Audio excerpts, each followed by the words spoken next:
बिस्मिल्लाहिर्रहमानिर्रहीम। अस्सलाम वालेकुम नाजरीन। यूट्यूब चैनल सांझा साहिवाल दे प्रोग्राम विरसा दे विच मैं तुहाडा होस्ट शफकत बघेला हाजिर हाँ।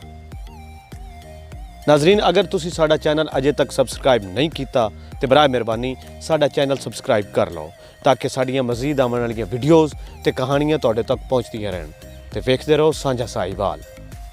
नाजरीन, साहिवाल दे विच एक तारीखी मकाम मौजूद है जिसनूं हड़प्पा दे नां तो जानिया जाता है। लेकिन नाजरीन, अज तुहानूं असीं साहिवाल दे एक होर हड़प्पाई तर्ज दे मकाम दी सैर करवावांगे। इस तो पहले तुसीं एक काम करना है, साडे चैनल सांझा साहिवाल नूं सबसक्राइब करो ते नाल ही बैल आइकान दे बटन नूं प्रेस करो ताकि साड़ियां मजीद आने वाली वीडियोज़ ते कहानियां तुहाडे तक पहुंचदियां रहन। 5000 साल कबल मसीह पुरानी तहजीब हड़प्पा दी तर्ज दा एक होर मकाम जिहड़ा साहिवाल दे कुतुब वाले पासे दरियाए रावी दे किनारे वाक़या है। यह तारीखी मकाम साहिवाल तो तकरीबन 14 किलोमीटर के फासले ते वाक़या है। साहिवाल तो अगर इस पासे निकलो तो रस्ते विच सड़क किनारे वाक़या खूबसूरत पिंड नेकी ते मिढाली आंदे ने। रस्ते विच ही मेन फैसलाबाद रोड ते जरनैली सड़क ते सरवर चौक आंदा है ते इस मशहूर मकाम तो पहले अड्डा बहादर शाह आंदा है। यह मशहूर मकाम थाना बहादर शाह दी हद विच आंदा है। इस मशहूर मकाम नूं मौजा बवन्नी दा टिब्बा आख्या जांदा है।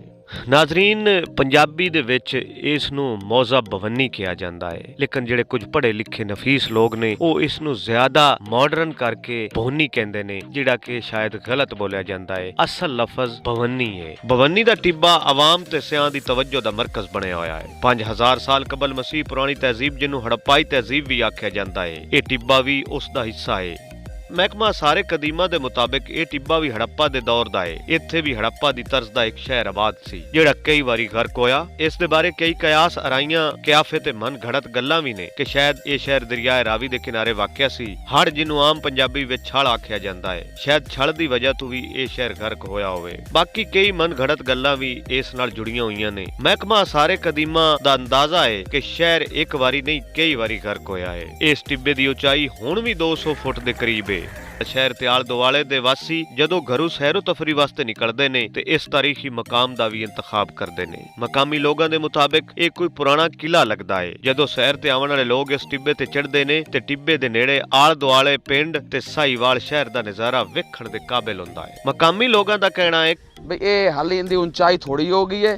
जदों ये असी साडे बचपन की गल है, असी इत्थों चढ़दे आस्ते तो सानू साहिवाल दे दुकानां वगैरह दिसदियां आण।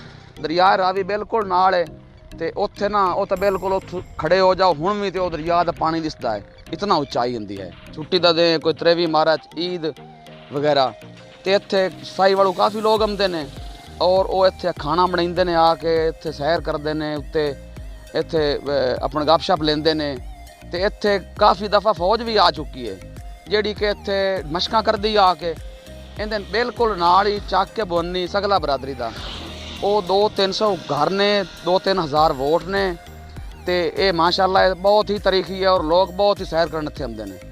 कामी लोगों का कहना है कि इत्थों हुण भी मुख्तलिफ नवादरात लभदियां ने जिहड़े लोग नाल ही लै जांदे ने। कुछ मकामी लोगों ने नवादरात घर विच सजा के रखी होईयां ने। अपनी तैनाती दे दौरान अवाम दोस्त निहायत ईमानदार मेहनती डिप्टी कमिश्नर साहिवाल मियां जमान वट्टू ने इस मकाम दा दौरा कीता सी। इत्थे मिनी अजैब घर दी तमीर दा इजहार भी कीता सी, लेकिन उन्हां दा तबादला हो गया। इत्थों दे वासियां दा कहना है कि मुख्तलिफ इदारियां ने, यूनिवर्सिटियां ने भारी फीसां दे बदले इस टिब्बे दी खुदाई ते तजर्बे ते तज्जिए करन दा इजहार भी कीता सी। इस टिब्बे दे नाल 150 घर ते मुश्तमिल एक पिंड भी आबाद है जिन्नू मौजा बवन्नी कहा जाता है, जिंदे विच एक स्कूल भी मौजूद है। अगर साडा अज दा प्रोग्राम चंगा लगा है ते साडा चैनल सबसक्राइब कर दिओ ताकि साडी आने वाली मजीद वीडियोज़ ते नवीं कहानियां तुहाडे तक पहुंचदियां रहन।